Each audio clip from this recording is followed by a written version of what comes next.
Y no solamente enseño en pregrado, enseño doctorado yo en la Universidad Nacional de Trujillo y en la Universidad Mayor de San Marcos, en virtual. Entonces, yo enseño metodología. Y eso me complace a veces saber que tengo ya la oportunidad de enseñar a gente joven, con muchas más ganas de querer hacer las cosas, pero también con una gran responsabilidad y sobre todo de hacer las cosas correctamente. Lamentablemente, eh, esto que voy a comentarles ahora, que voy a exponerles, no se aprende en la universidad, esto se aprende en casa. Se aprende desde que uno está, desde que el papá y la mamá nos enseñaron a cómo comportarnos, los valores sobre todo, está cimentado básicamente la ética. También tiene que ver mucho el contexto, perdón, tiene que ver mucho el contexto. Ustedes viven en un ambiente hostil a veces a nivel del Perú, con ciertas excepciones. Creo que por ahí había visto a alguien de la Universidad Rodríguez de Mendoza y en algún momento cuando regresé al país, quise ir para allá, pero bueno, condiciones del destino me quedé aquí en la costa. Yo tengo ya un muy buen tiempo trabajando como médico, pero más que como médico, como científico. Yo me uní a una institución hace muchos años, ya más de 10 años, traído por colegas de Europa, que peruanos en Europa, a Concitec. Yo he trabajado mucho tiempo ahí y como le comentaba al presidente de la SOCEMU, le decía que mi trabajo no es publicar solamente, es un pedacito de lo que yo hago. El principal objetivo durante estos últimos 15 años ha sido tener una startup, tener patentes, ganar subvenciones o dirigir proyectos de investigación con subvenciones del Estado y de fondos internacionales. Y sin embargo, no ha sido tan fácil, ha sido muy duro. Ser investigador es muy duro, muy duro. No es cuestión de publicar un paper, eso es lo de menos. Y yo se los comento así, con toda la sinceridad del caso. Estamos equivocados si creemos que porque publicamos 10 artículos por año, eso es lo correcto, no. Yo vengo de una formación final de mi vida europea. Tengo hasta un doctorado, tengo varias maestrías, varios fellowships, he trabajado en diferentes partes del mundo, en, en, en Quebec, en Canadá, he trabajado en Francia, he trabajado he estudiado como estudiante en Bélgica, he trabajado en España, he estado en Saint-Frontier, en el Congo, y así sucesivamente. O sea, he vivido bastante. Y cuando regresé a mi país, o sea, Perú, en el año 2010, fue muy duro, la verdad fue muy duro. Y aposté por la investigación, no me siento un perdedor, pero tampoco un ganador. Y se los cuento esta historia no solamente a ustedes, porque quizás yo vengo trabajando con gente que ya está hecha investigadora. Y hay señores que son investigadores entre comillas y tienen la credencial de Renacid. Por ahí van las cuestiones éticas. Entonces voy a tratar de darle algunos conceptos generales de la ética. Es un curso, la verdad que un curso muy importante, y definir algunos términos como ética, moral, eh, legalidad, no son tan fáciles, sobre todo en un contexto en el que vivimos muy duro, que está quebrado mucho de los valores y donde la violencia, la verdad que a mí me asusta, ¿no? Yo he vivido fuera mucho tiempo, demasiado tiempo como para decirles que encontré mi ciudad hecho un desastre. Por eso que en algún momento decidí, se me pasó por la mente ir a a Chachapoyas a trabajar como académico. no como docente, porque yo ya tengo un entrenamiento bastante alto, como que ya he pasado toda la curva de aprendizaje y ya pues las cosas en esa parte de mi vida ya están casi terminadas. Bueno, voy a tratar de presentarles en este momento, a ver si me avisan si es que no tienen problemas para compartir. Ya, un momentito, déjame un tiempito.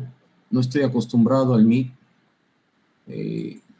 Yo tengo cuenta Zoom privada, cuenta Zoom por tres universidades tengo cuenta Zoom. Entonces, me es un poco complicado, pero en Meet vamos a ver cómo lo hacemos. A ver, me avisan ustedes. A ver, vamos a ver. Y ventanas, acá está. Ok. Me avisan si lo están viendo. ¿Ya?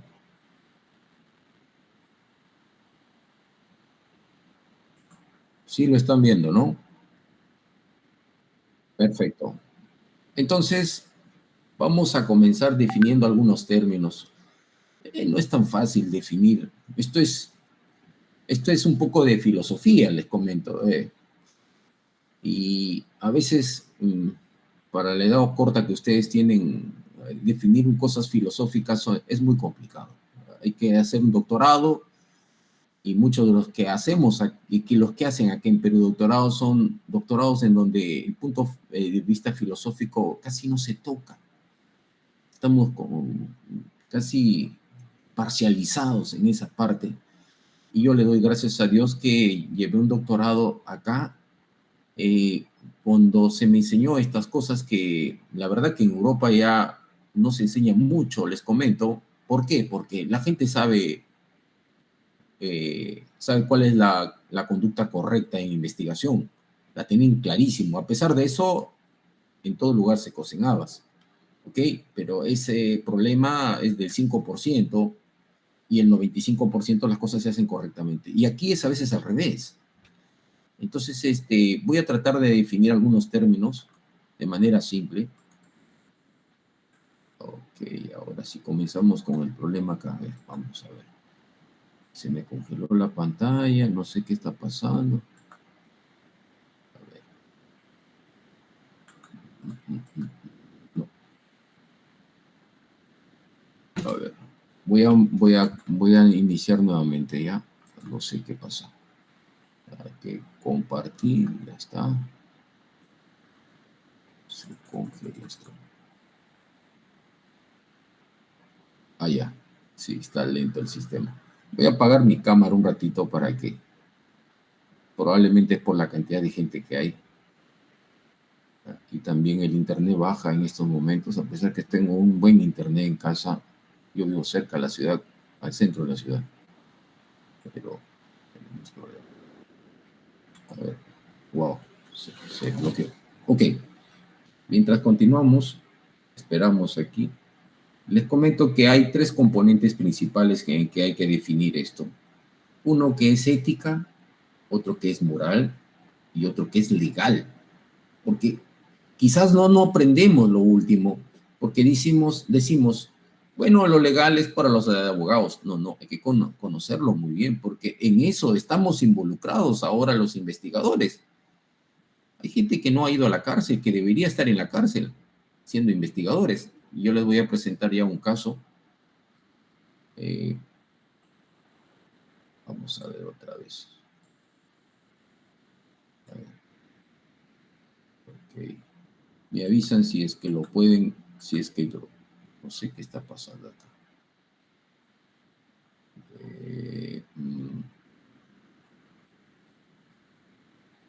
A ver, me avisan si lo están viendo. Si lo están viendo, la primera definición, la primera... Ya, perfecto. Entonces, vamos. Ética. En la ética es un estudio muy organizado sobre una parte que es la moral. Y nosotros lo aplicamos en los dilemas prácticos de la vida. O sea, la ética no es una cuestión de investigación, es una cuestión de vida, del estilo qué vida que yo quiero, seguir a lo bueno o lo malo para mí internamente, no para los demás. Yo voy a decidir entre lo que es bueno y lo que es malo. Pero lo moral, la moral ya, en este caso, ya son principios que se dan por la sociedad, individuales entre lo que es correcto o incorrecto. Por ejemplo, nosotros en esta parte occidental, con, tenemos acostumbrados a llegar tarde a una reunión. Entonces, yo he estado queriendo entrar, pero por mi correo con Gmail. Yo he estado de 5 minutos antes, sino que he querido entrar por el correo y recién me doy cuenta que es por correo corporativo de que tenía que entrar. Bueno, como fuese, les comento que el patrón moral en los países desarrollados, por ejemplo, les comento Ámsterdam, Bélgica, tú tienes que llegar a la hora. Y si no llegas a la hora, tienes que informar que estás llegando tarde. Eso es moral. Para los países desarrollados. Para aquí nosotros eso no tiene mayor trascendencia, ¿correcto? Pero sí ver a usted a una chica desnuda en la calle, de repente es inmoral aquí en Perú. Y en Europa quizás no. En algunas zonas, en algunas playas, sobre todo del Mediterráneo, eso es lo normal para esas playas. Entonces, pero ¿quién define exactamente si es bueno o es malo? Lo define uno mismo. Y eso que lo define uno mismo es ética. Hay un tercer componente que es lo legal. Y entonces lo legal ya está dado por las normas que da el Estado y que lo regulan, sobre todo a través del derecho. Y aquí tienen que ver básicamente en el Perú el Código Civil o el Código Penal. Y en mi investigación tiene que ver con muchos componentes. Yo no voy a mencionarlo ahorita porque lo estoy haciendo algunas definiciones generales. Y entonces resulta que el plagio está legislado por el Código Civil. Hay un artículo en el Código Civil donde me dice que el señor que ha hecho plagio de un documento tiene que ir a la cárcel y pagar. Otra cosa es que no se cumpla. Así como la confidencialidad de datos, que por supuesto también es penado legalmente. Y mucha gente habla, no, pero esto es ético, esto es moral. No, no, no. La moral lo da Aquí estamos acostumbrados moralmente a que nadie proteste por un problema, por ejemplo, de violencia. Mientras que en un país desarrollado, el solo hecho de que alguien muera en un día ya es una tragedia. Entonces, esos tres componentes son muy importantes de entenderlos primero. Ética, lo que yo reconozco como bueno o como malo. Moral, qué es lo correcto o incorrecto para la sociedad en donde yo vivo. Si yo vivo, discúlpeme, en un mundo sombrío, mi moral será así. Considerar que aquí cuando muere alguien es lo normal, por violencia. Esa es la moral. Las normas ya son un conjunto ya de reglas que ya no lo hace la sociedad, sino esto los dicta el Estado a través del derecho. Y aquí sí son penadas estas. Entonces, aclaro estos tres temas para que uno no se confunda uno después. Todo va a girar en torno a estos tres temas, les comento. ¿Ya? Sobre todo los dos primeros. La bioética, ¿qué es la bioética? Pues es una rama especializada de la medicina No necesariamente la medicina, les podría decir. Mucho más fuerte la bioética a través de las ciencias biomédicas. Aquí nosotros estamos un poquito parcializados en el Perú, porque creemos que los que estudiamos medicinas tenemos el control de esta área. No es así. En el extranjero, lo que más brillan en este momento en los países desarrollados no son los médicos, porque nosotros venimos a aplicar lo que se hace en la ciencia básica se aplica en la medicina. Nosotros somos prácticamente lo último ya. Entonces, pero les comento que no es esta área exclusiva en medicina. Se llama, el término correcto es en ciencias de la vida. Aquí lo vamos a focalizar en medicina y en investigación, en dos áreas, porque también se habla de bioética en el campo del diagnóstico o de la aplicación clínica. Y por cierto, tengo una maestría en eso, en investigación clínica, y también tengo un doctorado en investigación biomédica, un complemento de ambos. Y en la investigación tiene un comportamiento muy particular, sobre todo porque tenemos un contacto con una persona muy importante en nuestra vida, que es el paciente, el sujeto enfermo. Entonces, la bioética ya es una rama especializada de las ciencias de la vida y que aquí vamos a tomarlo como que es especializada en la medicina y en la investigación. Entonces, el dilema práctico de la vida es ética o moral. Yo me puedo mostrar ante el mundo con una cara de felicidad, como ocurre en las redes, pero por dentro soy otra persona. ¿Qué es ético y qué es moral? Entonces, yo me puedo comportar correctamente en la sociedad, pero por dentro puedo ser un psicótico perturbado. ¿Me entienden? O sea, a eso voy. Y eso ocurre, sobre todo en este mundo, porque no estamos hablando ahora de Perú, ni estamos hablando de Hispanoamérica, estamos hablando, voy a corregir por si acaso, me gusta mucho la historia y no voy a hablar de Latinoamérica porque ese término no existe. El término correcto es Hispanoamérica, ¿correcto? Ya después averigüen ustedes por qué. Entonces, qué es moral, qué es ética y qué es legal? Entonces, ¿cuál es la base de la moral? Lo subjetivo, lo cultural. Entonces, muchachos, ¿de dónde viene esto? De la casa, de mi formación, de mi hogar. Eso viene de ahí. ¿Ya? Lo ético, perdón. Lo moral. Lo ético también viene, pero ya aquí yo comienzo a razonar y a pensar y a decir, bueno, lo moral que había en mi casa, cuando interaccioné con mis vecinos, con mi barrio o con mi ciudad, y yo ahora discrimino, ¿esto es bueno o esto es malo?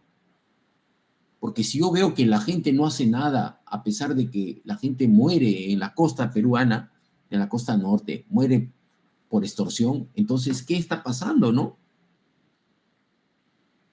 ¿Qué está pasando con mi ética? Yo debería actuar, yo debería salir a protestar. Entonces, ya es un razonamiento ya que yo hago como ser humano, mientras que lo legal ya es una obligación jurídica. Ahí estoy obligado, porque si yo me salgo de lo legal, yo voy a ser penado. Y entonces una de ellas es un ejemplo en la medicina, son la mala praxis, que hay un montón en este momento. Pero lamentablemente en la investigación, a pesar que existe en el Código Penal, como el plagio, que ya no es ético ni moral, ojo, eso se los aclaro a mis estudiantes doctorales, ya no es ético ni moral, es legal. Hay pena privativa por cárcel Y encima de eso hay que pagar una, al igual que alterar la confidencialidad de datos. O sea, yo publicar los datos de alguien. Recuerden el caso reciente de que ha corrido con una cantante, con Shakira, vino al Perú, se enfermó y la clínica divulgó, filtró el nombre. La cantante le ha hecho un juicio a esa clínica, porque está rompiendo la confidencialidad de datos, la confidencialidad de persona, de decir qué es lo que ha tenido. Entonces, como les vuelvo a repetir, la base de la legalidad, ya en algunas cosas que entre comillas las consideramos como moral o como ética, ya son legales. En cuanto a la flexibilidad, varía lo moral entre personas. En la ética hay que seguir una guía general. ¿Cómo me formó en casa a mí y cómo yo percibo eso y cómo yo razono eso que interactúa conmigo? Si yo tengo la oportunidad de colaborar en una investigación y veo que colaboré demasiado y después otra persona no me consideró, ¿qué yo pensaría correcto de esta persona? ¿Que es ético? Probablemente la autoría sí siga siendo ética, porque no hay castigo por autoría. Moralidad, ¿qué diría el círculo donde yo vivo, no? Donde yo trabajo? ¿Qué dirían todos los investigadores? Oye, mira, no está bien eso, ¿no? Pero ¿qué yo pensaría? Yo pensaría que esto está mal. Lo moral, de repente dice, miren, esto es un junior, vamos sacándolo todavía, no le corresponde. Eso es lo moral. Y lo legal no existe nada, porque por autoría no existe problemas legales todavía. Aquí en Perú, es decir. Sanción. ¿Cómo te sancionan a ti en la parte moral, por ejemplo? Te dicen, oye, mira, este tipo no tiene moral, porque sabiendo de que ha cometido un error aquí con esta autoría de este muchacho, que ha trabajado y ha hecho, y debería estar en el paper, pues no lo ha hecho, no ha reconocido esto. Mientras que lo ético, tu grupo, tu gremio te dirá, mira, el gremio de investigadores dirá, bueno, dirá, pues, no tiene ética. Digamos que esa sería la sanción máxima, pero la ética es uno mismo al final. Yo tendría que tener remordimiento de conciencia en algún momento si yo no consideré a esta otra persona. Por supuesto que vivimos siempre a expensas del otro, de nuestro entorno, porque no podemos vivir aisladamente. Y definitivamente que lo legal me acarrea multicárcel. Y muchachos, a mí más me preocupa ese problema que quizás la parte ética y moral. Y sobre todo en el mundo del plagio, en el mundo de la confidencialidad de datos. Todavía falsificar datos todavía está en el campo entre la ética y la moral, no lo legal. En otros países ya es legal. Entonces yo voy a tratar en lo posible de tener los tres componentes juntos. Debo pensar en los tres. Debo pensar en lo que yo pienso personalmente de algo que está pasando, cuál es mi percepción que yo tengo de esto, que es algo subjetivo, por supuesto, y que depende de mí, de mi razonamiento. lo moral que está en mi entorno social, qué piensa mis vecinos, mi barrio, mi ciudad de mí. Legal, si ya esto que yo pensaba que era inmoral, ya dejó de ser inmoral y es legal, como les comentaba del plagio. Hay ley, que otra cosa que no se cumpla. En la confidencialidad de datos hay ley, hay la ley de la confidencialidad y está inscrita en el Código Civil. Ojo. Algunos son ejemplos acá, uno en investigación y otro en decisión clínica. Miren, ustedes se van a enfrentar mucho más a la decisión clínica que a la investigación, porque estoy seguro que los que estén acá solamente llegará al 5% o al 10% a dedicarse a la investigación, porque es así en Hispanoamérica. No es altamente rentable desde el punto de vista económico y faltan muchos años. ¿Ya? Entonces, más lo van a ver en la parte, en la decisión clínica. Aquí sí lo van a ver. Durante todo su trabajo médico lo van a ver. Y entonces, por ejemplo, ¿qué valores personales tengo yo como médico? Por ejemplo, rechazar participar en un aborto. Aquí esto es reñido por la moral, el aborto en general.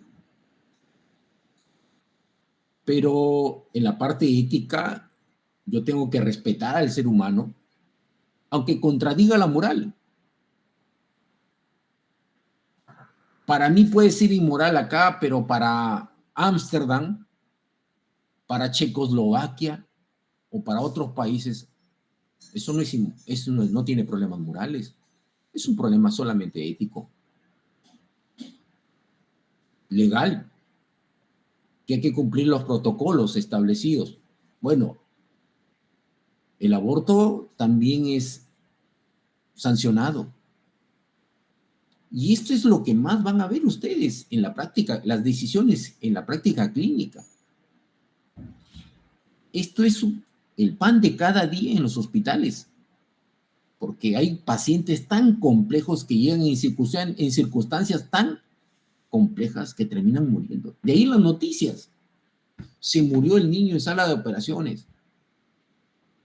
Ojo, yo he visto bastante aquí en Perú, porque trabajé como 5 años en un hospital público en Chiclayo, y también he visto bastante fuera del país, sobre todo en la realidad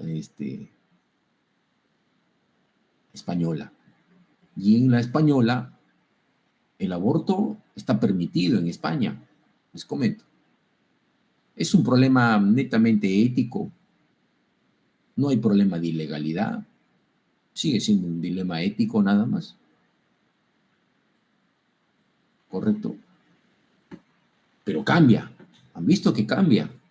Solo el contexto de donde vivan ustedes cambia. En cuanto a investigación, si yo creo que, por ejemplo, un grupito de gente de clase D, de nivel económico, socioeconómico D, yo lo puedo excluir de un ensayo clínico, resulta inmoral, ¿no es cierto? ¿Por qué lo tengo que sacar? O la sociedad va a decir, pero esa gente es pobre, ¿por qué no les dan las posibilidades? Eso es lo que dice la sociedad. Y lo que digo yo ahora, que tengo que aplicar el principio de justicia, que puede ser igual a lo moral, puede coincidir, ¿ah? Como que tampoco no puede coincidir. Porque si digo, miren, voy a incluir una minoría, esa minoría me puede producir un sesgo en la investigación. Entonces sería ético desde el punto de vista de la investigación. ¿Y lo legal? En lo legal hay que cumplir las regulaciones de ética en investigación. Lamentablemente, solamente regulaciones éticas. El comité de ética, que me parece que es lo más importante que ha ocurrido en nuestro país. Yo viví tiempos en la que, les comento, no había comité de ética, más que Creo que, si no me equivoco, solo tenía el Instituto Nacional de Salud, y que creo que ni existía tampoco. Sin embargo, en los países hasta un centro de salud tiene comité de ética en España, por ejemplo. Y hay que cumplir las regulaciones. Definitivamente hay que cumplir las regulaciones de ese comité de ética, y yo podría decir, oye, mira, este proyecto no va. No, pero no va, porque está incumpliendo los principios éticos en el paciente. Yo no puedo hacer que el paciente tome maca porque así sea inocuo la maca. ¿Quién decidirá? El comité de ética. Yo creo que fue el punto más importante. Tanto así que les voy a comentar yo algo, una anécdota en este momento. Yo me titulé cuando tenía el 5º año de medicina, y me titulé ganando un concurso en la Universidad Nacional de Trujillo. El primer concurso que hizo la Nacional, gané una subvención para hacer mi tesis, subvencionada, y era un ensayo clínico. Le tenía que dar a un grupo salvado de avena y a otro le daba salvado de trigo, y comparaba los dos y cuál de ellos bajaba el colesterol total, el HDL y los triglicéridos. Esto existe ahora, les comento, hará como unos 8 años, estamos, 8 años, 2015, no, 2017 se ha dado la ley del ensayo clínico. Ninguno de ustedes puede hacer un ensayo clínico, está prohibido. La ley lo faculta a que solamente los institutos o las unidades altamente especializadas en investigación puedan hacer ensayos clínicos con humanos. Ni siquiera los hospitales pueden hacer. Y se los comento porque yo enseño doctorado. Y mis alumnos de doctorado son alumnos, son docentes universitarios y jefes de servicio y también docentes universitarios.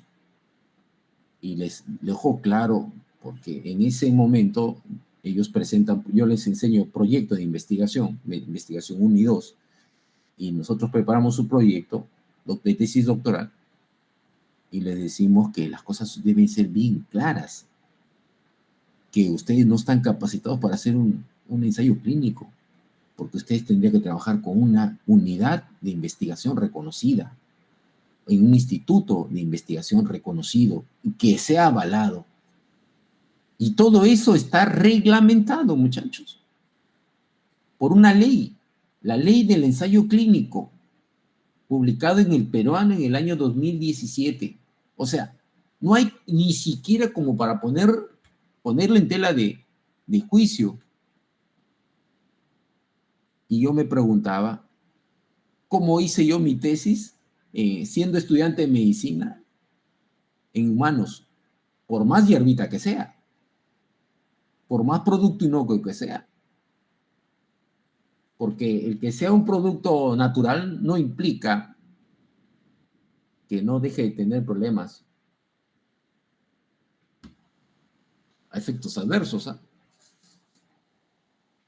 Hablemos un poco de historia. Le llamo yo el enfoque histórico. El enfoque histórico tiene que ver muchísimo. Miren, nosotros somos aquí muy jóvenes en investigación a nivel de las universidades, muy jóvenes. Yo recuerdo en el año 1995, si no me equivoco, si la SOCEMUN se fundó en el 95 o en el 96, con varios de nuestros compañeros de la promoción 30 y 31, y las cosas de la investigación no estaban claras. Y en el siglo XIX y XX también habían cosas muy complejas.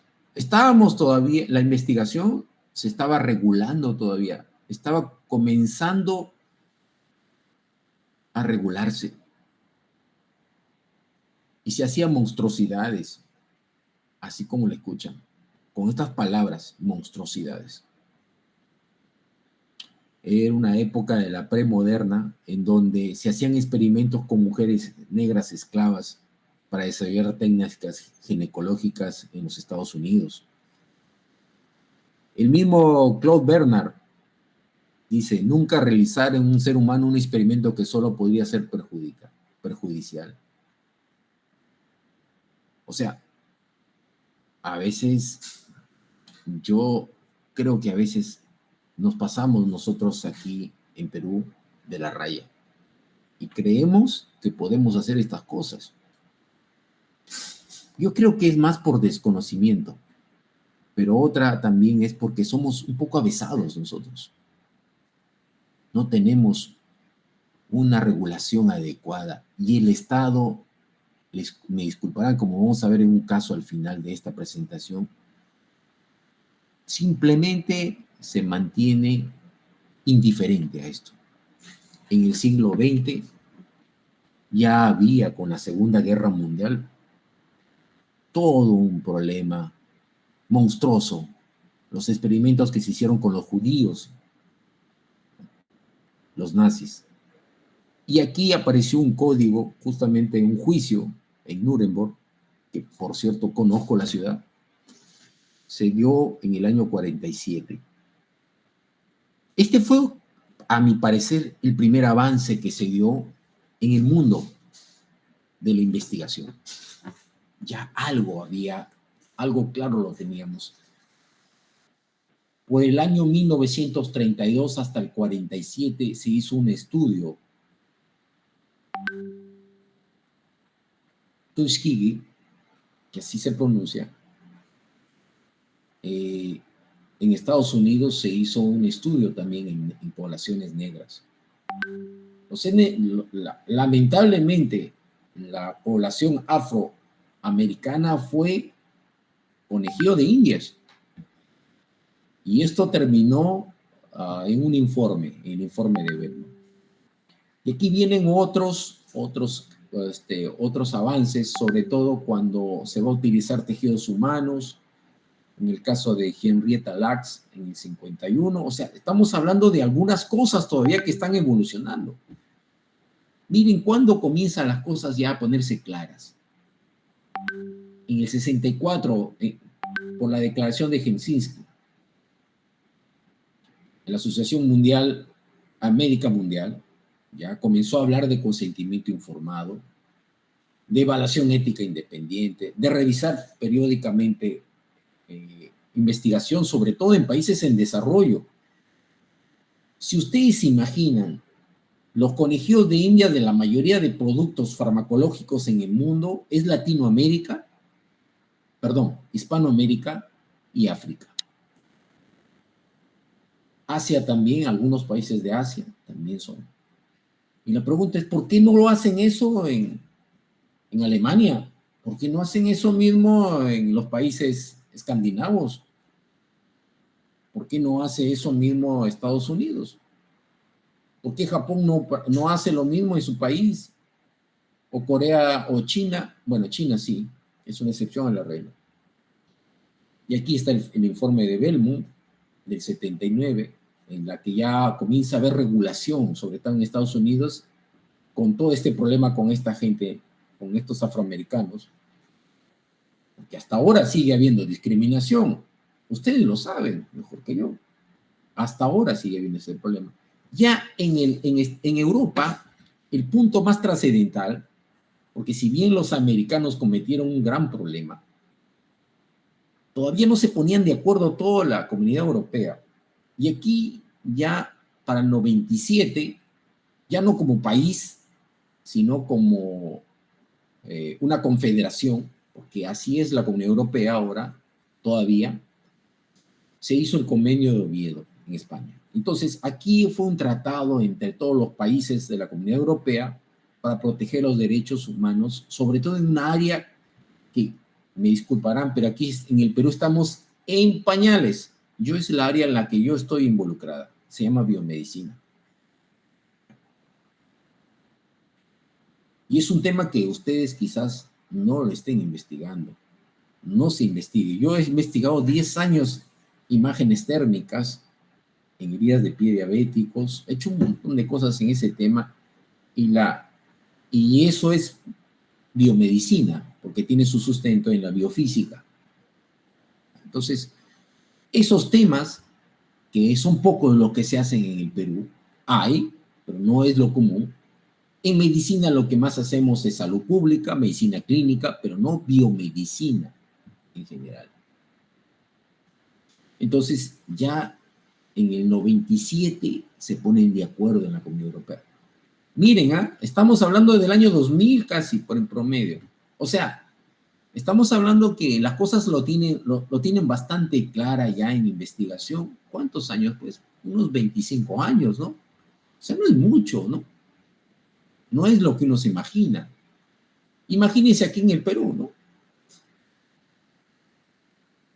Pero ya viene el siglo XXI y las cosas comienzan a cambiar porque, ojo, la ciencia y la técnica, pero más la técnica con la tecnología, está saltando brutalmente. La globalización es uno de ellos, de la investigación. Otro de ellos son las tecnologías emergentes, como la parte genética con el CRISPR, la inteligencia artificial y también con los movimientos sociales, cosa que no hay aquí en Perú todavía. El Nothing About Us Without Us, que es un movimiento así como Green, el movimiento Green, verde. Existe este tipo de movimiento, sobre todo para ser más inclusivo a los pacientes, a las comunidades más afectadas, vulnerables sobre todo, en estudios. Hay gente que, me disculparán, gente que se muere de enfermedades raras. Aquí, en los países desarrollados se le da las facilidades a este tipo de pacientes. Pacientes con cáncer son prioridades en los países desarrollados gracias a este tipo de participación comunitaria. Mientras que aquí, disculparán, yo no he escuchado un gran movimiento comunitario acá. Sin embargo, en España, por ejemplo, hay una serie de movimientos comunitarios que ayudan muchísimo al paciente con cáncer.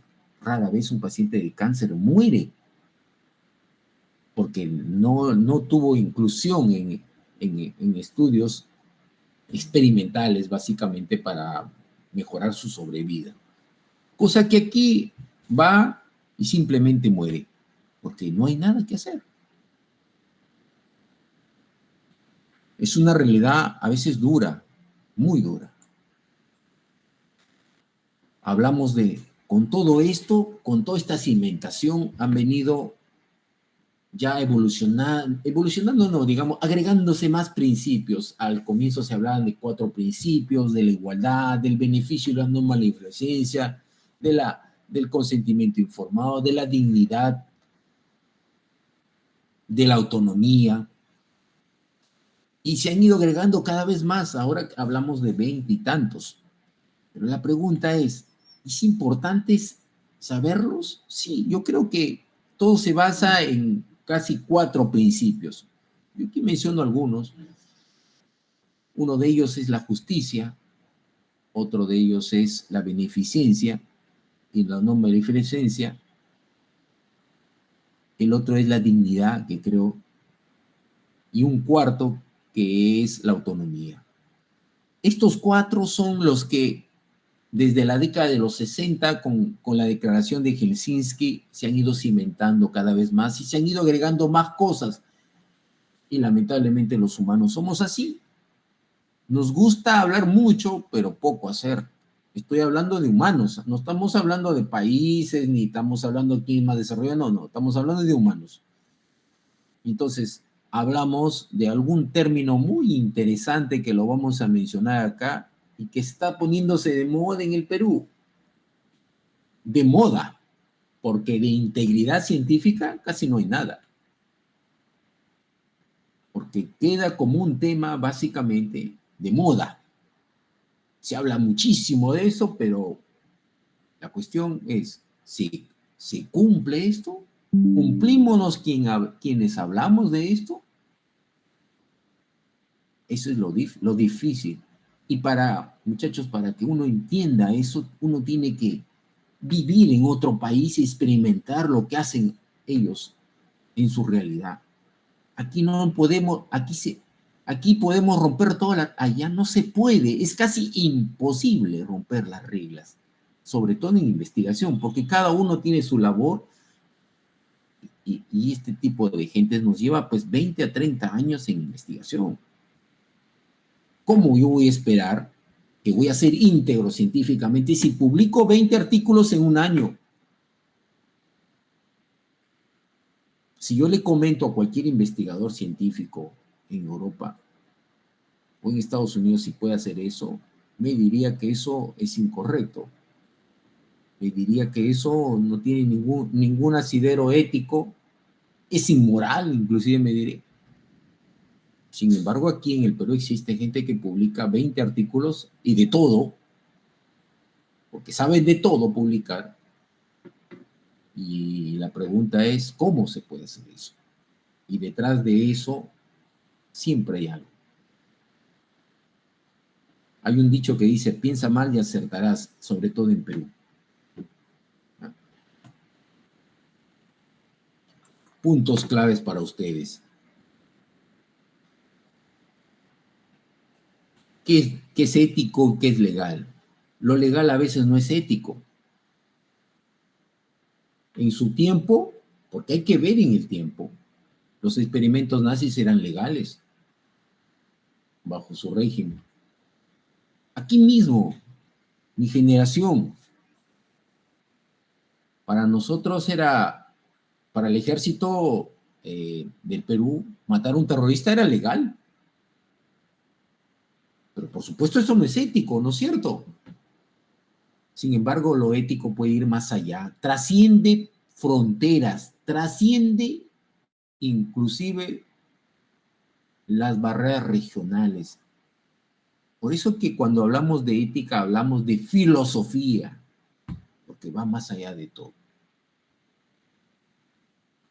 ¿Cómo pueden hacer que gente inmigrante que está pasando de una frontera entre México y Estados Unidos, nosotros no le demos ayuda? Correcto. Que al contrario lo rechacemos. Pero bueno, para Estados Unidos es legal eso. Pero eso no es ético. ¿Correcto? Porque la ética dice, como yo como persona tengo que ayudar a alguien que lo necesita. No puedo a este indocumentado botarlo y aislarlo de ese entorno de su familia. ¿Qué otra cosa deben aprender ustedes? La jerarquía en el conflicto. ¿Eso qué quiere decir, profesor o doctor? Priorizar lo ético siempre, muchachos. No se olviden. Más allá de la cuestión legal, de la cuestión moral, es lo que ustedes entienden por bueno o por malo. Y sobre todo en el entorno médico. Primo, no sé, primero no hagan daño. Respetar los derechos humanos. Ahí están los principios. Uno de ellos es la dignidad. Sobre las presiones legales que hayan o morales que hayan. Miren cómo está el país ahora. ¿Producto de qué? De los problemas del Estado y de los problemas de la sociedad. Este es el efecto psicológico a largo plazo del terrorismo. ¿Por qué hay delincuencia? Se han destruido muchas familias. Se ha perdido el respeto a las normas. Pero uno tiene que priorizar lo ético. Uno, sobre todo dentro de su entorno profesional y como investigador. Si ustedes me preguntan a mí, ¿ustedes son investigadores? No. ¿Yo me considero investigador porque soy renacido? No. Eso es mi ética. Yo estoy aplicando mi ética, ¿me entienden?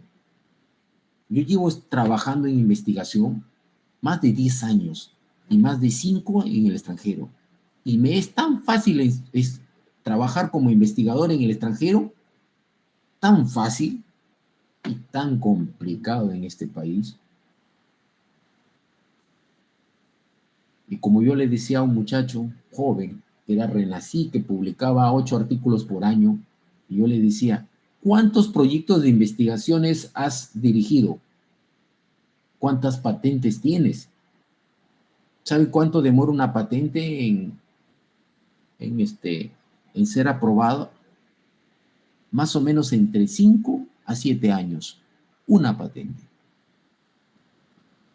Y un gasto en promedio entre 35.000 a 40.000 soles. Me ha pasado a mí, yo tengo una patente. Recién el año pasado ha salido, después de casi 7 o 8 años, por Indecopy. Claro, aquí en Perú pasa eso, en el extranjero es mucho más fácil porque lo hacen empresas, no lo hacen personas naturales, como fuera. Lo que hay que priorizar es la parte ética profesional y los derechos humanos.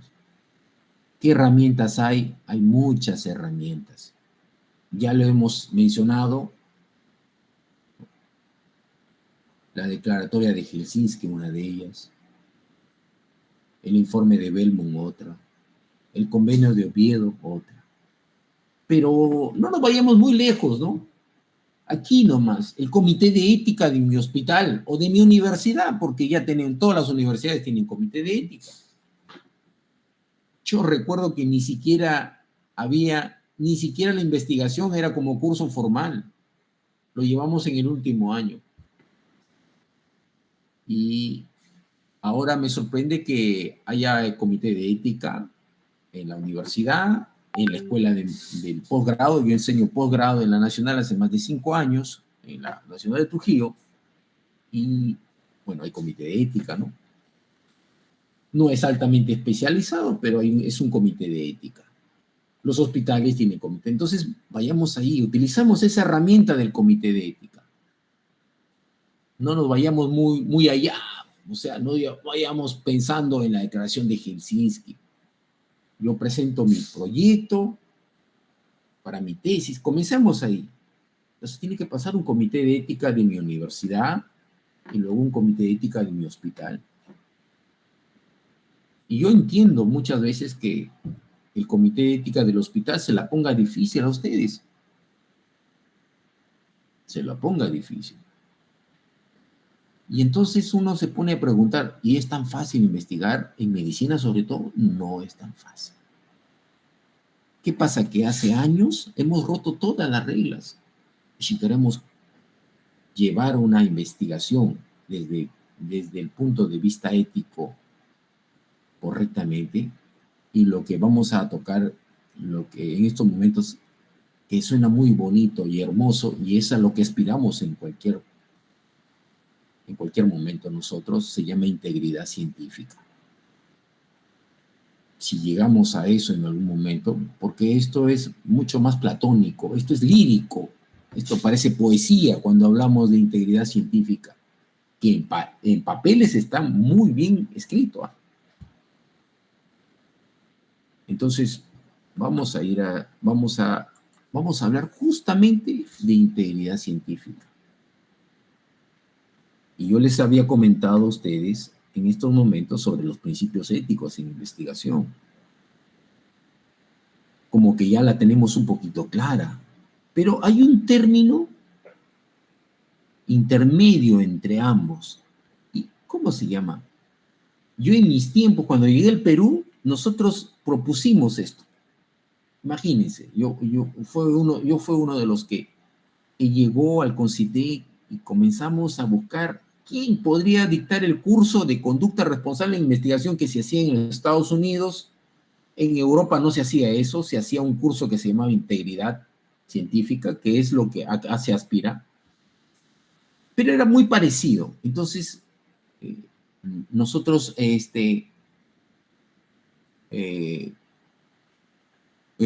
tratamos de buscar dónde podríamos sostener esto, un curso de conducta responsable de investigación, y se nos prendió el foquito y dijimos, pues, oye, mira, a la unidad de infecciosas de la Cayetano le están dictando los americanos. ¿Y por qué no lo hacemos que ellos hagan su propio curso al estilo peruano, adaptado a la realidad, y así una ex ministra investigadora de la Cayetano Heredia, que por cierto tengo amistad con ella, no voy a decir más, lanzó este curso. Ella era la responsable de este curso en Cayetano y luego nosotros lo llevamos a Concitec. Ojo, yo les comento que yo he formado parte de este grupo de investigación en Concitec, de organización, no de investigación, sino de organización. Yo trabajaba para ellos en la unidad de logística. Inclusive, si ustedes saben, ahí hay una plataforma que se llama Alicia. Nosotros fuimos los que organizamos Alicia.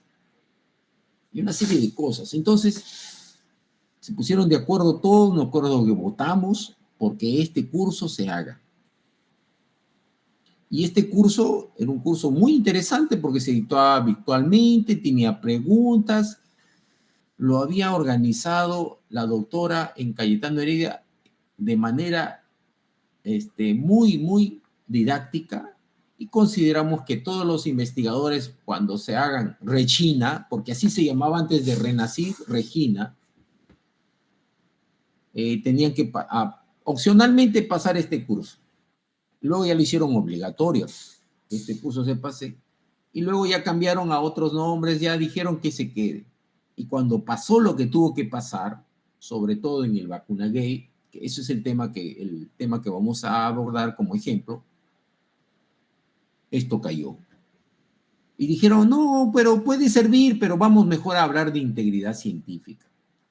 Que por cierto, son muy parecidas, pero cada una tiene una área específica. No son iguales.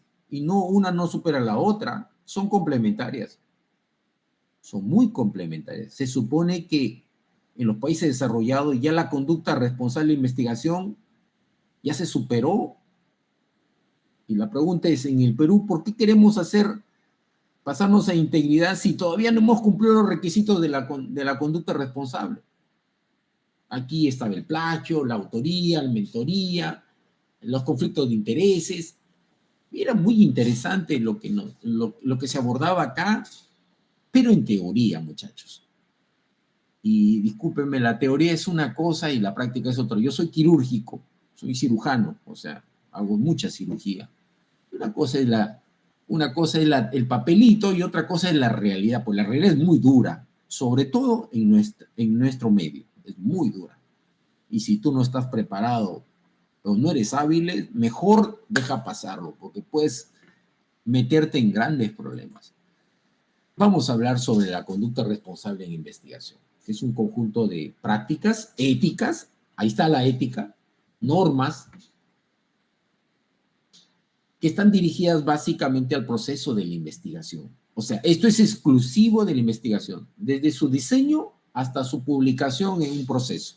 O sea, estamos hablando desde que se hizo el protocolo, o voy a decirlo en términos más simples, el proyecto, hasta que se terminó con una tesis, que por cierto la tesis es una publicación, ¿ah?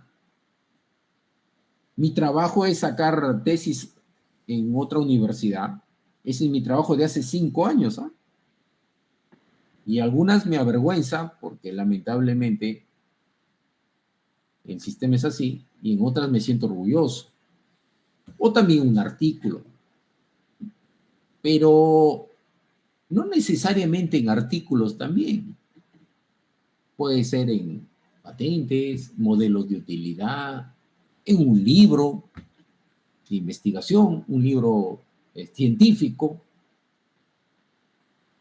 O sea, no necesariamente esto es para un artículo. Ojo, No se metan a la cabeza que la investigación es solamente publicación de un artículo. No es así. Ese es un enfoque obtuso de lo que es la ciencia, en lo que es la investigación, perdón. El enfoque, hay que cumplir los estándares entonces éticos, legales y profesionales, sobre todo para el área. La investigación médica es mucho más compleja. No es tanto como en una plantita o, discúlpeme, un animalito. No, no.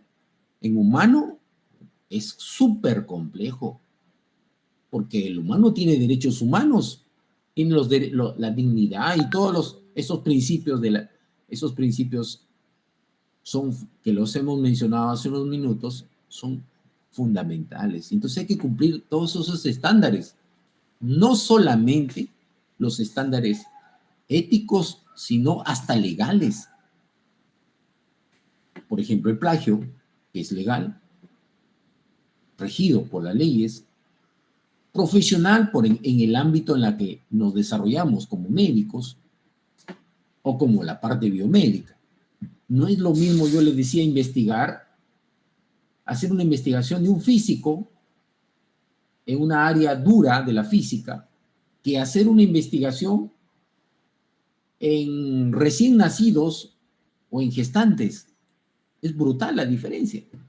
Son grupos vulnerables, o en gente de tercera edad, o en pacientes, por ejemplo, con algún trastorno neurológico, por ejemplo, enfermedad de Alzheimer.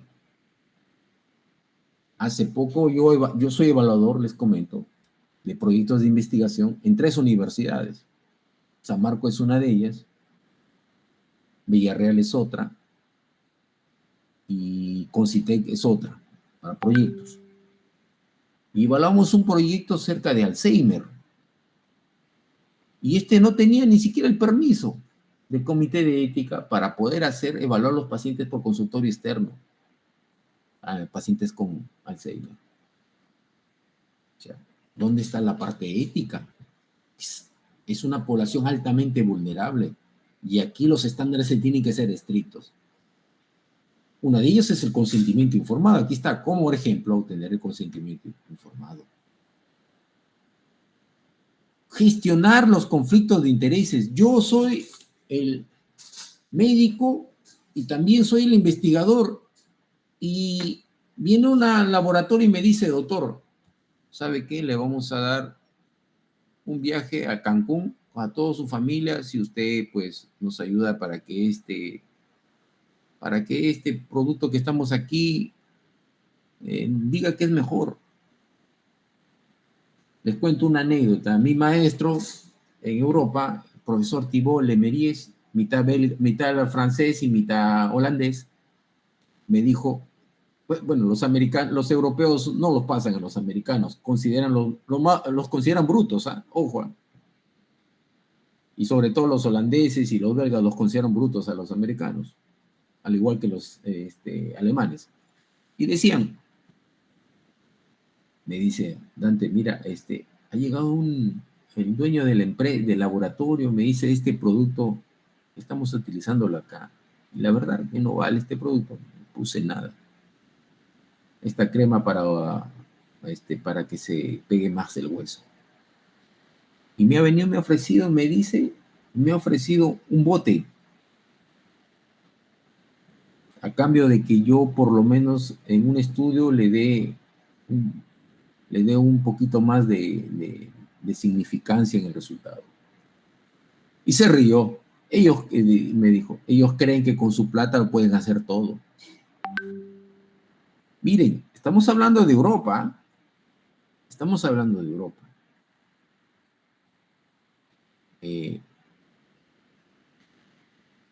Imagínense cómo será acá, ¿no? Estamos hablando de Europa. Entonces, los conflictos de intereses es un tema que en el Vacuna Gay salió a luz todo.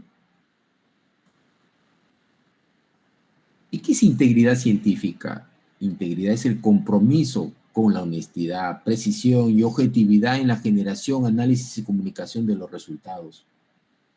Yo tengo que ser íntegro si lo que estoy diciendo y lo que estoy haciendo es correcto en mi investigación. Si digo que mi investigación tiene sesgo, pero no puedo engañar. Una doctora en doctorado me decía, nos acompañaba a nosotros, me decía, Dante, pero las investigaciones no pueden tener sesgo. ¿Cómo? Le digo, eso es imposible. Más sesgo hay todavía en investigaciones hechas en Hispanoamérica. Quizás se podría decir que hay menos sesgo en los países escandinavos, en las investigaciones que son quizás las más honestas, precisas y objetivas, porque ellos, si ven que falla, se lo dicen, lo publican. Esto, que es lo que está de moda ahorita en este momento, está jalado de los pelos, pues, ¿no? Porque me creerán con toda sinceridad. Yo enseño el curso de diseño e investigación en una universidad en Lima, en San Marcos, San Marcos, perdón. Y mi trabajo, mi fuerte es los diseños de investigación en el área biomédica y médica. Y todos los diseños tienen sesgo y es altísimo, sobre todo en nuestro contexto, en nuestra realidad. Entonces, discúlpeme, ¿cómo yo voy a pretender ser íntegro? Porque tendría que decir yo que todo está mal hecho. ¿Y cómo salen en la publicación? Y son excelentes los resultados. Un colega me decía recientemente, hará 2 años, me invitó a una conferencia para pie diabético aquí en el Colegio Médico, aquí en Trujillo. Y me dijo, pero Dante, estás estudiando 10 años sobre ese tema y todavía en el mundo. Por supuesto, le digo, porque es una investigación. Cada vez más los países, y ahora se están sumando cada vez más a que esos resultados son viables, son más objetivos, pero así es la ciencia. Pero yo en su momento, yo le dije, pues todavía no tengo ningún resultado. Eso se llama honestidad, muchachos. Y cuando uno es honesto a veces termina muy mal. Y lo que menos hacemos nosotros aquí es ser honestos. Muy duro ser honesto aquí en Perú. Muy complicado. Yo me he ganado problemas. Yo no sé cómo aquí me han invitado ustedes a esto, pero yo me he ganado muchos problemas por ser honesto. Hasta con los mismos amigos, tratando de ser imparcial. Soy par revisor en 3 revistas. Una de ellas es una revista que se llama Horizonte Médico, que ya está en Scopus. Otra es Bionatura, que es española. Y una tercera que es la revista de Traumatología y Ortopedia cubana, que también está en Scopus. Las 3 están en Scopus. Y la verdad, yo trato de ser imparcial. Y casi el 50% de lo que llega a mis manos, yo lo rechazo. Como que también el otro 50% se merece publicarlo. Yo tengo que ser imparcial en ese sentido. Y no falta la viveza del peruano en la que te dice, oye, mira, tú eres el revisor par, hermano, que caiga en tus manos el trabajo para que me le den el checklist y me lo apruebe. Eso pasa. Y muy frecuente. ¿Eh? Y están publicados en las revistas. ¿Eh? Sobre todo las revistas que están en Q4 en Chimago, en Perú. Sobre todo la que tiene Q3, que no voy a decir el nombre porque no quiero desacreditarla. Y la mayoría de los que sabemos investigación, sabemos que esa revista está parcializada. Y está en Q3. Por eso les comento, yo estuve en el ejército, les comento, hice servicio en el ejército y me quedé. Y aprendí de los comandos, tuve como jefe de unidad, tuve un comando, un arequipeño. Y ellos tienen un lema, dicen ser y no parecer. Yo no tengo que parecer ser un investigador, yo sí tengo que serlo. Y para hacerlo hay que tener integridad científica, y es lo que menos quizás tenemos la mayoría, porque nos vamos a meter en problemas, como me ha pasado a mí. Ser honesto me ha costado marginarme. Ser objetivo me ha costado marginarme en muchos de los problemas. Por eso que soy revisor a ciegas ahora. Y yo no sé, me llegó la invitación de San Marcos hace 5 años, les comento, y no, todos los años San Marcos me invita y me paga, por supuesto. No es una evaluación gratuita, es pagada, por si acaso. Entonces, esta integridad ya lleva más cosas, no solamente es una cuestión de cumplir con lo ético y lo legal, no, aquí ya hay valores adicionales en todo el proceso para que me dé a mí la validez y la confiabilidad de los resultados. Si yo digo que no es válido y no confiable, así lo tendré que decir, pues, ¿no? No puedo estar falsificando, manipulando los datos, que es lo que más hacemos acá. Por no decir que está lleno de sesgos. Esto fue el curso de conducta responsable de investigación. Este es el Código Nacional de Integridad Científica que esto ha sido publicado el año pasado. Muy bonitos. Tiene hasta sanciones pecuniarias y multas. ¿Cuántos han sido multados? Ninguno, muchachos. Ninguno se ha sido multado hasta ahora. Y esto se dio coyunturalmente con la fábrica de... Había un reportaje sobre algunos investigadores que publicaban 50 artículos en un año. Y aquí están algunos aspectos. La conducta responsable tiene sanciones éticas, sí, y legales también, como el plagio, la confidencialidad de datos, la integridad. ¿Tiene sanción? Miren, según este código de Concitec, sí. Sin embargo, según el nivel, digamos, internacional, el estándar internacional dice que solo se pierde la credibilidad. O sea, hay una confusión entre qué es integridad científica y conducta responsable. Se está entendiendo mal esto.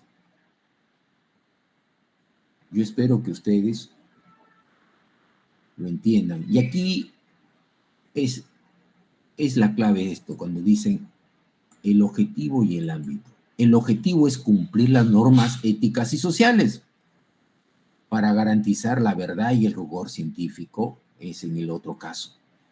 En la integridad yo cumplo rigor. Yo no necesito con la integridad ser penado. En cambio, en la conducta responsable sí voy a ser penado, castigado, porque es el proceso completo de investigación. Mientras que en el otro, en integridad, yo veo calidad. Y yo digo, miren, el artículo que yo he publicado tiene un montón de sesgo, pero si la revista lo acepta, en buena hora. Eso se llama ser íntegro en la ciencia. Y ser responsable es, miren, este trabajo de investigación que yo he hecho y he publicado, la autoría ha sido la correcta, he dado los conflictos de intereses correctos, he declarado que no tengo conflictos, he respetado la confidencialidad de datos y no se ha plagiado. Alguien, por supuesto, les voy a comentar, yo me hice experto en el Turnitin desde hace más de 7 años. Y les voy a comentar una anécdota que se dio el anteaño pasado en la universidad donde yo trabajo, que es una sede privada. No voy a decir el nombre porque si no, de repente hay conflicto de intereses. Y se suscitó una capacitación justamente de Turnitin y de plagio. Y bueno, el Perú es uno de los pocos países en donde el Turnitin es bien bajo, el porcentaje. Como por ejemplo, hay algunas universidades americanas como Stanford, donde el porcentaje de Turnitin puede llegar a 30 o 40% sin mayor problema. En algunas universidades europeas ni se hace Turnitin, se utiliza otro, porque el Turnitin no es para ver si es que ha plagiado o no, el Turnitin es para ver similitud, y mientras tú cites correctamente al autor, no vas a tener ningún problema. Que se parezca es diferente. Claro, si textualmente tampoco tiene que parecerse, ese es imposible. Entonces, el plagio sí es penado aquí en el país. ¿De qué manera es penado? Ahí sí, yo no les voy a comentar más detalles, pero, por ejemplo, en el Código Civil no menciona el Turnitin, porque esa herramienta no, ha existido recién. Ahora, con este tipo de herramienta, se evita buen porcentaje de plagio, bastante. Ya es muy temido por los estudiantes de pregrado, menos por lo de posgrado y mucho menos con lo de doctorado, que rara vez ocurre el plagio porque nos damos cuenta rápidamente cuando es el que se atreve a hacer el... Casi esa no es nuestra preocupación. ¿Saben cuál es ahora nuestra preocupación? La falsificación de los datos. Esa sí es, que es conducta responsable en investigación y también, por supuesto, integridad científica. O sea, profesor, llega un momento en que hay una sinergia entre los dos. Claro que sí, porque estamos hablando de hacer las cosas bien para conducta y en la otra estamos hablando de calidad. Entonces, en el plagio, por ejemplo, sabemos que plagio por conducta responsable es una falta ética ilegal en el Perú. Por integridad, decimos que se distorsiona la originalidad del conocimiento.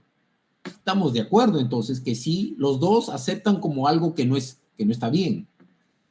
En la autoría injusta también, por ejemplo. Si tú no incluyes a alguien, estás violando la norma de autoría.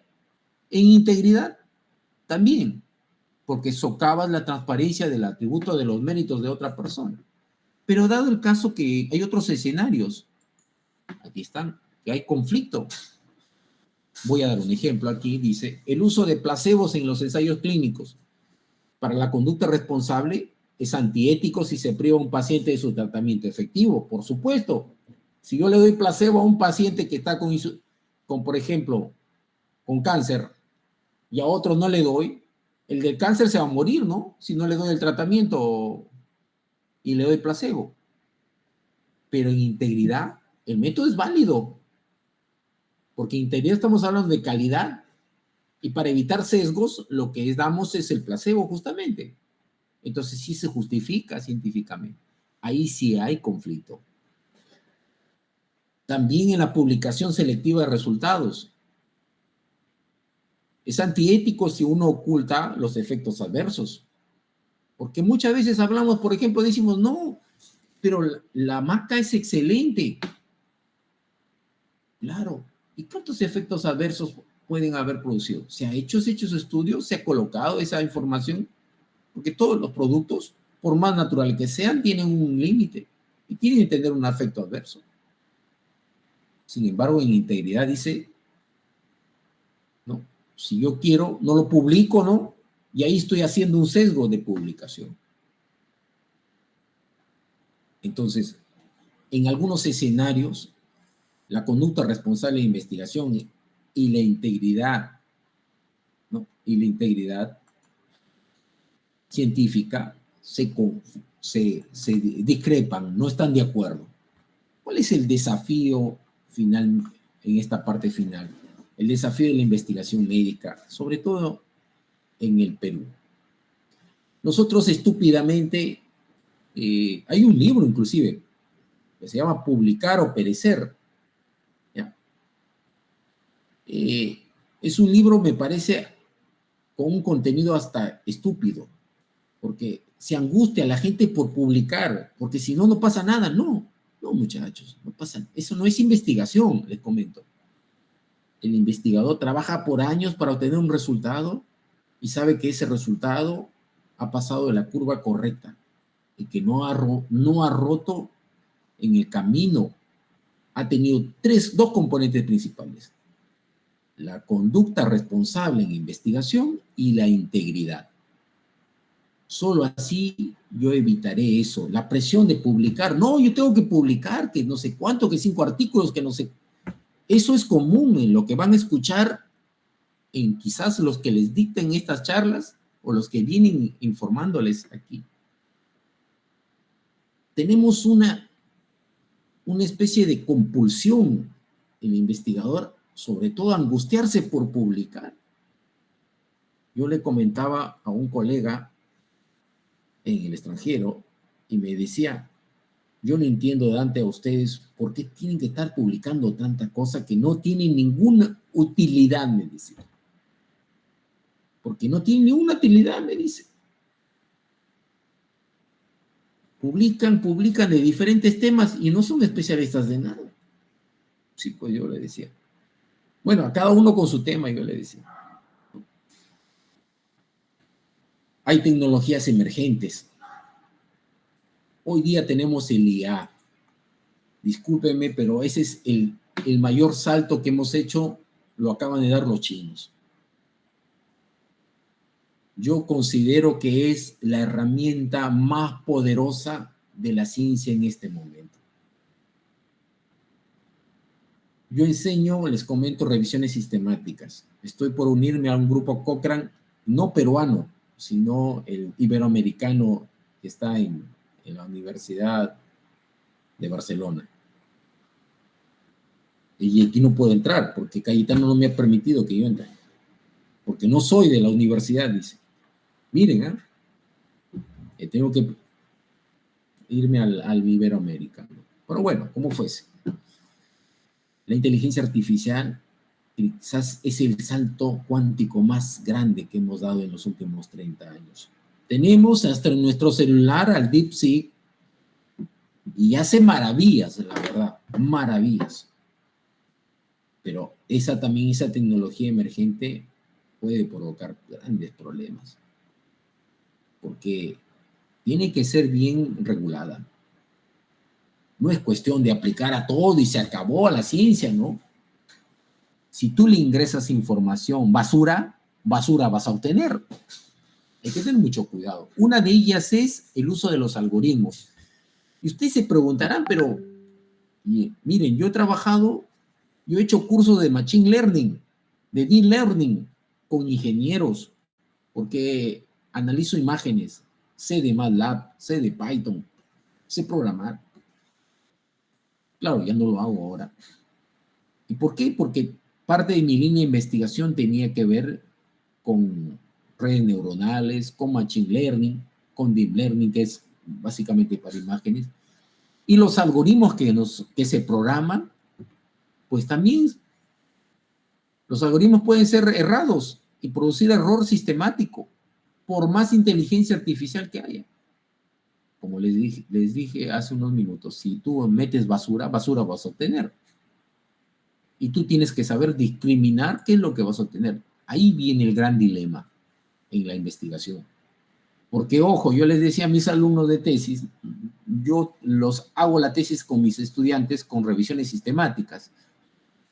Todas las trabajos hago con revisión sistemática. Desde hace 4 años trabajo con ellos, con estos grupos de tesis, y les comentaba y les decía que este tipo de investigación no está hecha para los estudiantes. Primero, porque hay que saber muchísimo de diseños. Y segundo, hay que dominar una temática. Y entonces le digo, ustedes están comenzando. Pero el IA puede hacer una revisión sistemática, les comento, en 24 horas. Si la sabes programar. Si la sabes ingresar los datos, sí. ¿Lo vas a entender la pregunta que yo les hago? ¿Ustedes creen que lo van a entender? Yo que investigo y a veces pregunto al DeepSeek muchas cosas y me quedo admirado porque digo, eso es lo que yo estoy pensando, lo está colocando ahí. Pero hay cosas que dice, no concuerdan, pues, ¿no? Y yo creo que es una gran herramienta, pero hay que ser muy cuidadosos. Y sobre todo con los datos que uno arroja, que ingresa, porque una cosa es un dato de una fotografía y otra cosa es un dato médico. Ojo, el dato tiene que, el dato que se ingrese a un algoritmo tiene que ser entrenado, pero basado en el criterio humano. ¿Cómo yo le voy a decir que esta radiografía tiene una neumonía? Tengo que primero yo programarlo y el humano lo tiene que hacer y luego ya el algoritmo hará el juego. Hay que tener mucho cuidado porque, ojo, la inteligencia artificial puede llegar a diagnosticar, pero si tú le metes basura, basura vas a obtener. Ojo, como pasó con el COVID. Se metían los datos incorrectos y el resultado era incorrecto, pues. Y ahí los matemáticos hacían maravillas porque, ojo, la matemática es una cosa maravillosa para sacar un resultado, hay un montón de... Pero ojo, ¿son coherentes con la realidad? Y solo los que pueden decir eso son los expertos en la temática.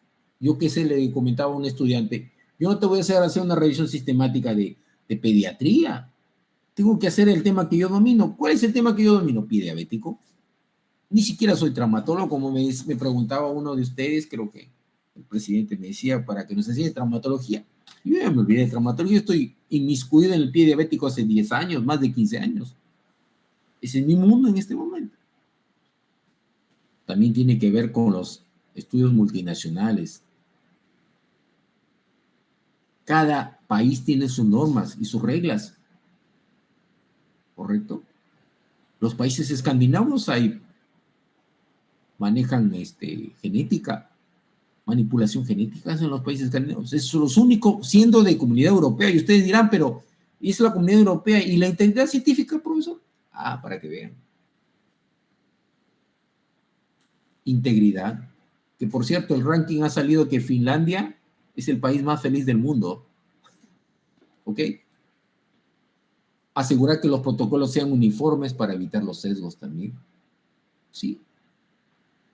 Eso es lo que tratamos, sobre todo, de que los proyectos sean uniformes y se evite lo menos posible el sesgo. Pero hay que ser sinceros. ¿Cómo voy a evitar yo los sesgos? Si, ojo, me acaban de decir la semana pasada, uno de mis alumnos, no de mis alumnos, uno de los otro alumno de otro grupo, me acaba de decir, profesor, dicen que el hospital regional va a cerrar el archivo porque está que se cae el techo. Así como le escuchan, ¿eh? ¿Cómo vas a hacer una investigación? ¿Cómo vas a recolectar la historia? Y uno de mis estudiantes doctorales me dice, yo soy jefe de servicio de un hospital de seguro social, soy el jefe de servicio y voy a hacer de esto, pero doctor, yo no puedo tener todo el control de toda la data, por más seguro social que sea, por más jefe que sea. Por supuesto, porque él no es el dueño del hospital.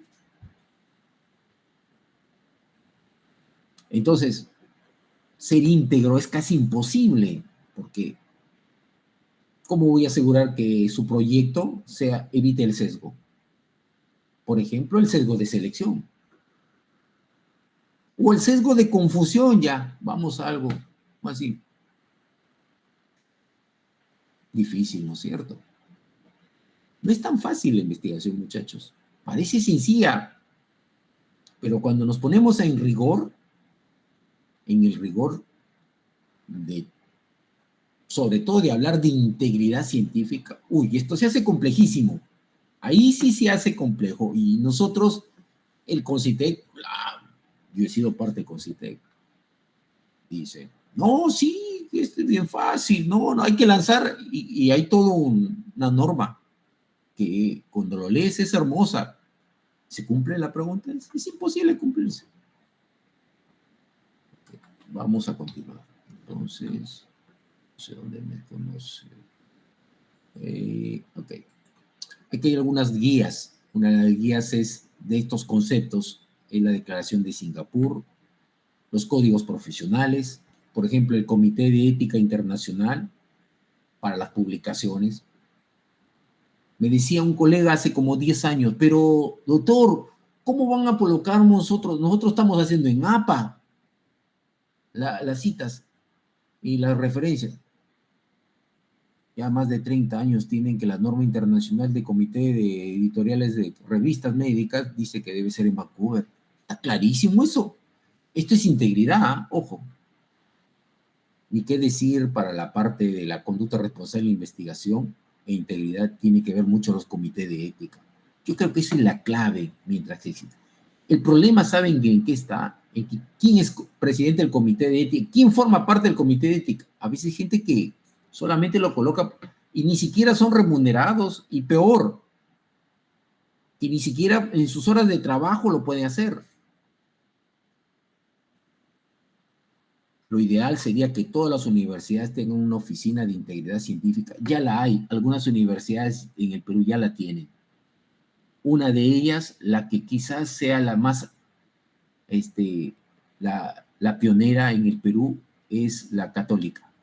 Ya tiene una oficina de integridad científica. Alguna otra universidad también privada, no recuerdo cuál es el nombre, también ya tienen. Ya van apareciendo sobre todo en el vicerrectorado de investigación. Algunas la tienen solamente de nombre. Al final este es un grupo de gente multidisciplinario que sea experta. Si es que no es complicado, es muy complicado, perdón, hablar de tener una oficina de integridad científica, con lo que, ya les he comentado, con lo complicado que es evitar un sesgo en investigación o calidad en investigación en Hispanoamérica. Ni qué decir de la capacitación ética de investigación. En este momento estamos haciendo esto con ustedes, muchachos.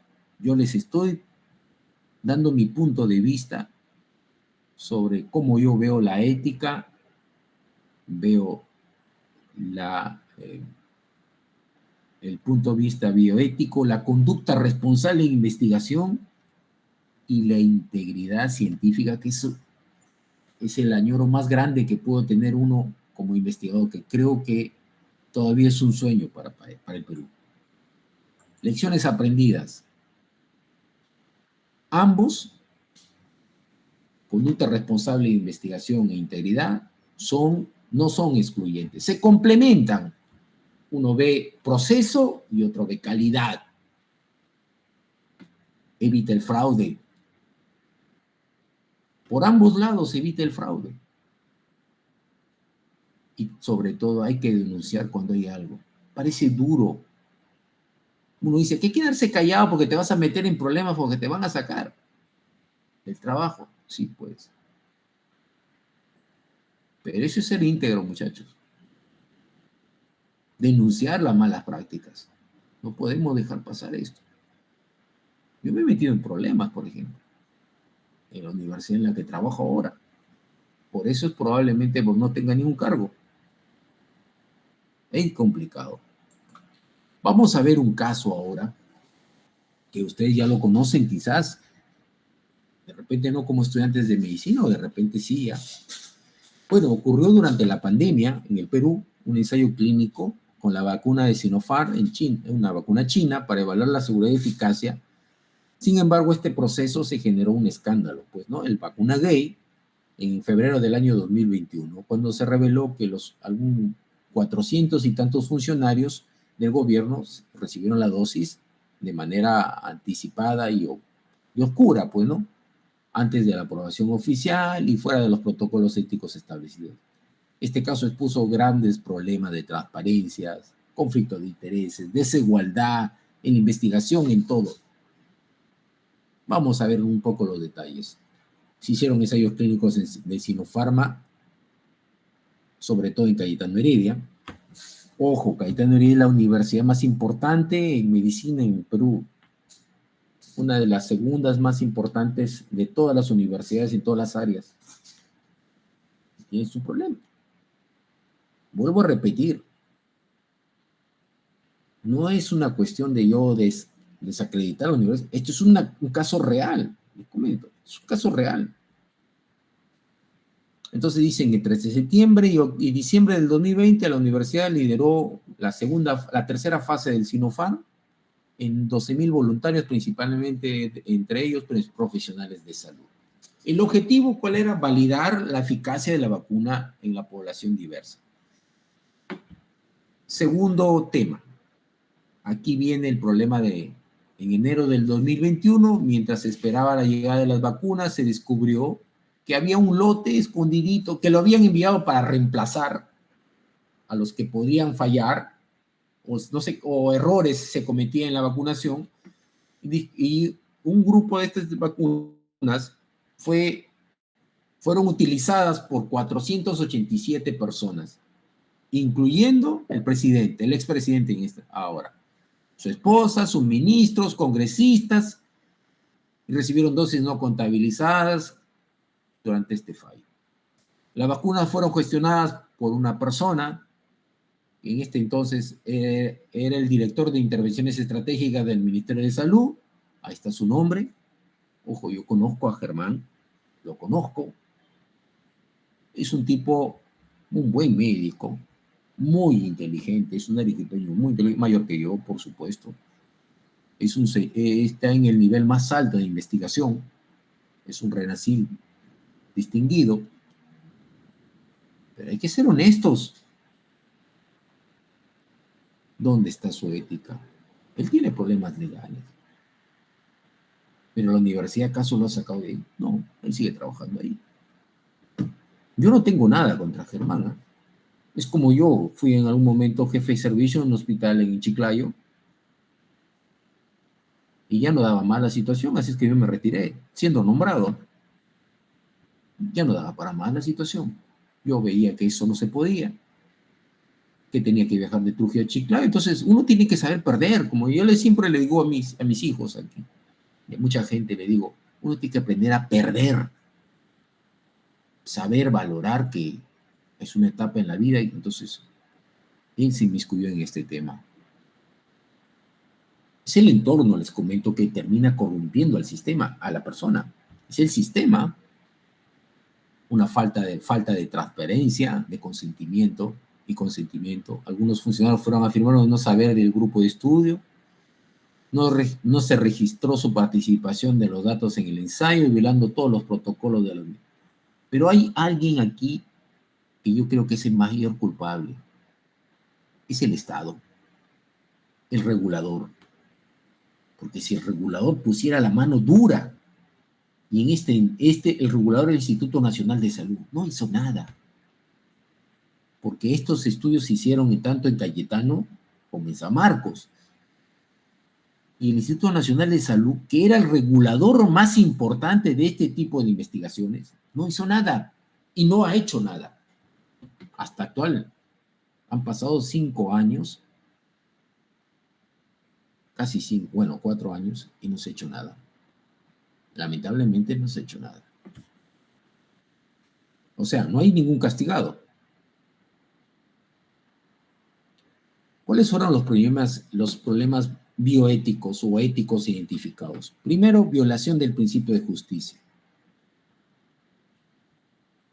Correcto, todos tenían derechos a ser vacunados. ¿Y por qué los funcionarios tuvieron esa prioridad? Aquí hasta familiares de médicos, de políticos, fueron privilegiados. En una situación en donde se moría la gente, en una situación de urgencia, falta de consentimiento. No se utilizó la falta de consentimiento informado. No se lo regalaron así nada.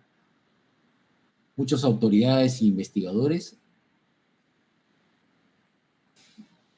priorizaron su cuestión política. No, yo soy político, entro aquí. Discúlpeme, este es el gran problema que tenemos. El compadrazgo, el amigo, la collera, esto. No, ahí está el problema. Intereses políticos. Es lo que está pasando en el país. Esta es la realidad. Se están priorizando intereses políticos.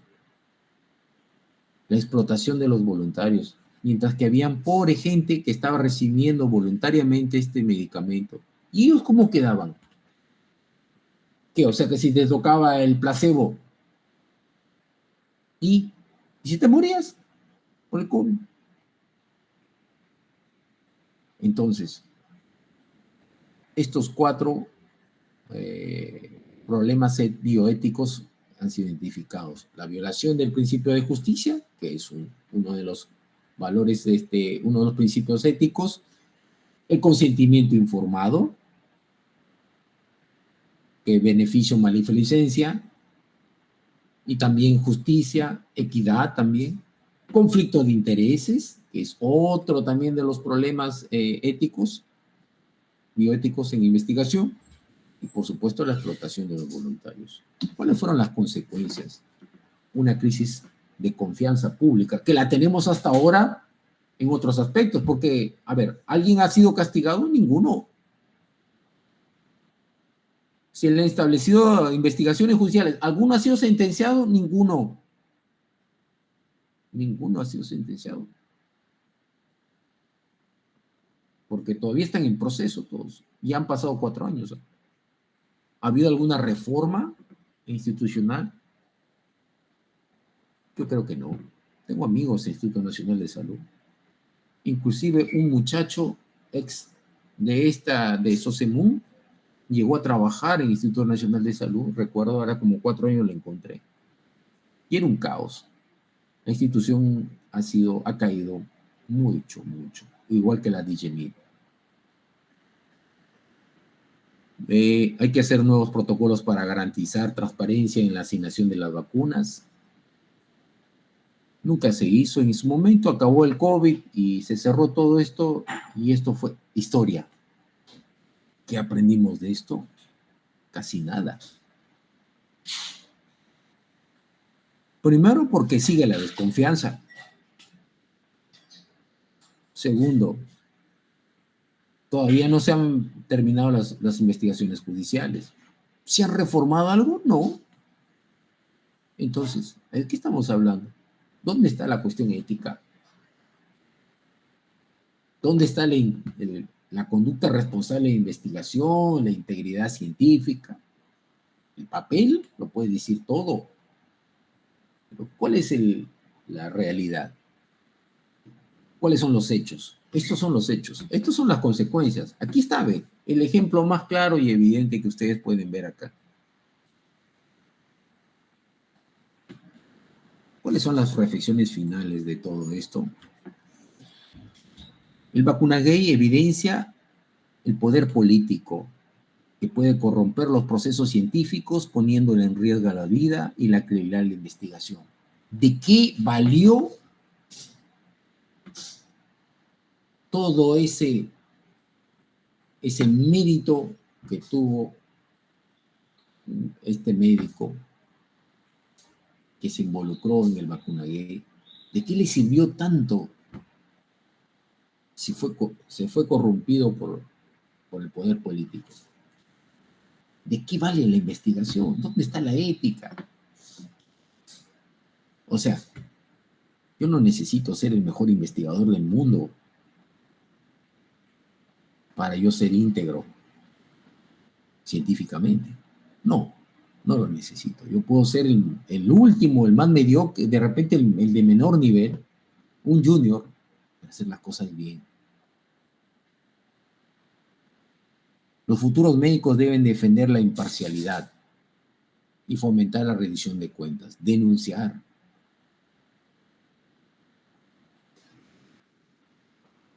El último rincón de honestidad y de integridad son ustedes, muchachos. Nosotros ya fuimos. En el camino por el contexto nos hemos contaminado. Y se los comento porque yo sufrí mucho de llegar al Perú nuevamente. Tuve una crisis existencial, estaba deprimido. Porque encajé en ese mundo de país desarrollado. Y vine acá y yo vivo en mi burbuja. Les comento, yo vivo en mi burbuja. A mí no me preocupa en este momento si yo tengo 50 publicaciones. Y es más, se los voy a decir. Yo no Yo he retirado mi Renací de ninguna institución, porque no creo que se merezca ninguna por el momento. Lo he dejado en stand-by. No he vuelto a postular, no he subido más investigaciones, que tengo varias. Ya no he vuelto a subir. Porque el hecho que yo sea Renací distinguido o no distinguido, no me da nada.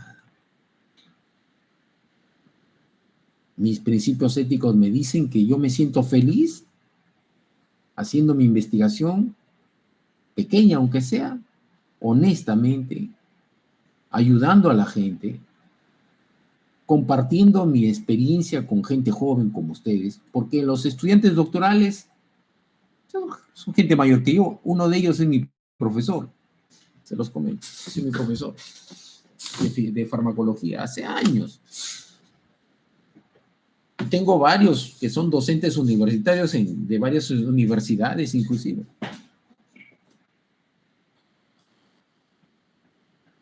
Y yo sé que no van a cambiar ellos. Ustedes sí pueden cambiar. Ustedes son el último recurso que tenemos para que la salud comience a cambiar.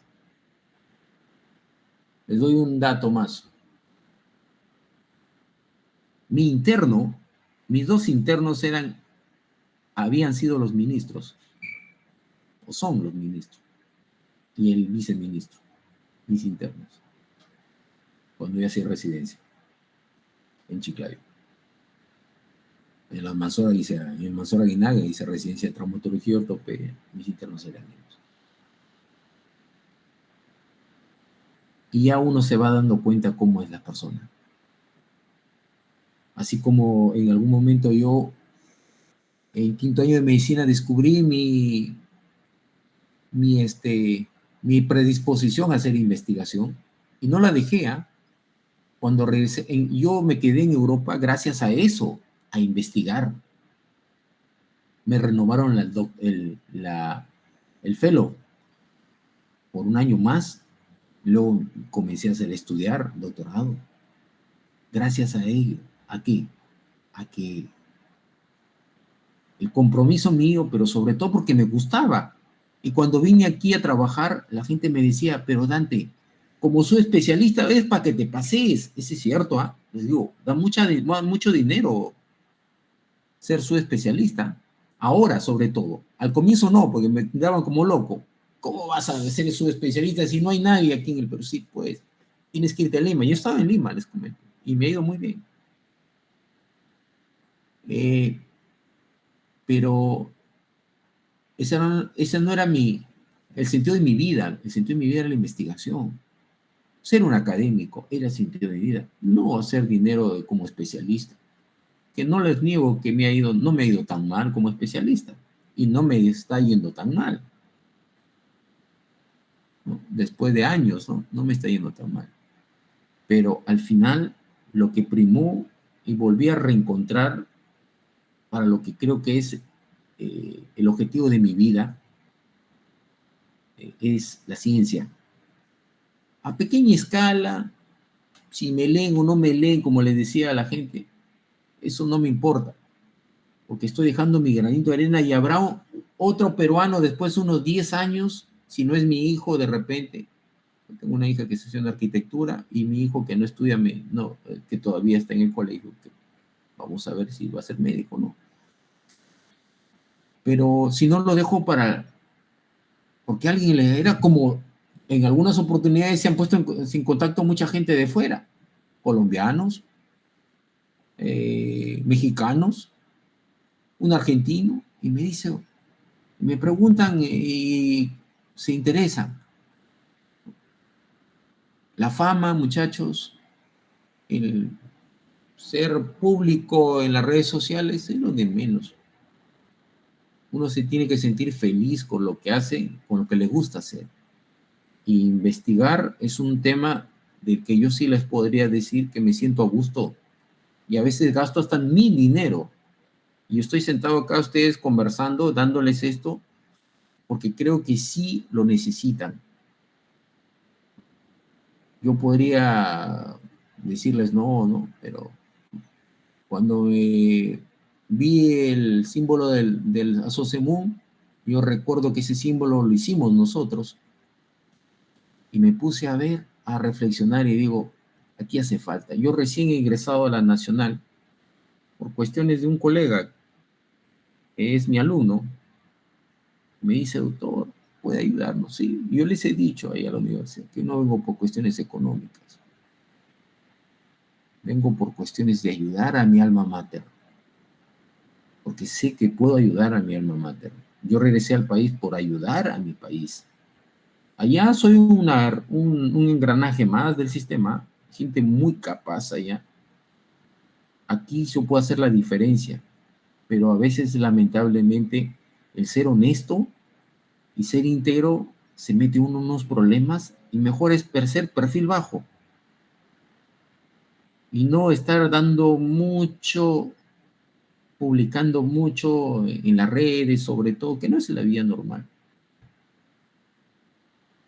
Yo no sé si, para finalizar, agradecer, me hayan tenido el tiempo, creo que me he pasado del tiempo, pero yo soy un tipo que tiene mucho enseñar en esta área, en la investigación, no en la ética, sino en la investigación.